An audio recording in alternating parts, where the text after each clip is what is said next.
Kalalim Vlog. Dito kami ngayon sa Bagong Bundolo, Talipapa.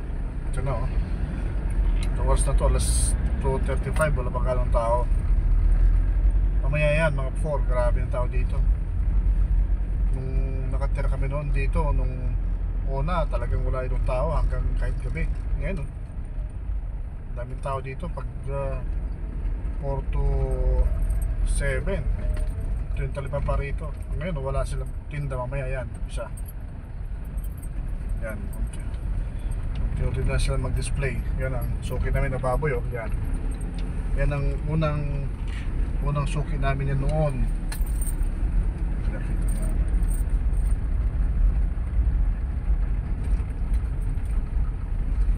Yan mga bago na dito, yung mga Haver. Yan, Cebuana Wheeler. Dito mga bago lang ito. Yan, Talipapa ng Bagong Bundolo. Okay, so mga ka-vlog, salamat. Mayroon pa palang pure gold dito. Pakita ko sa inyo yung pure gold.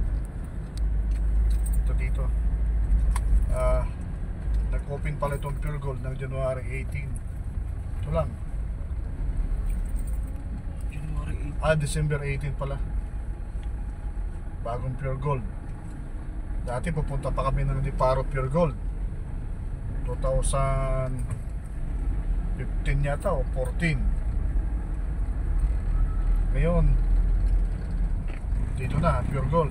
Nung una talaga sa Sabarti Pure Gold yung pupunta 2012. Ang hirap ng dito sa Bagumbong, pamilihan. Ngayon andito na lahat. Pure Gold, SM, Diparo, lapit sa amin, lalakarin na namin grabe na ito Pure Gold yan ang Pure Gold dito sa Bagong Bundolo. Yan ito po. Salamat po, ito ang Bagong Pure Gold. Salamat po mga Kalalim Vlog. Paki-view na lang or comment. Salamat po.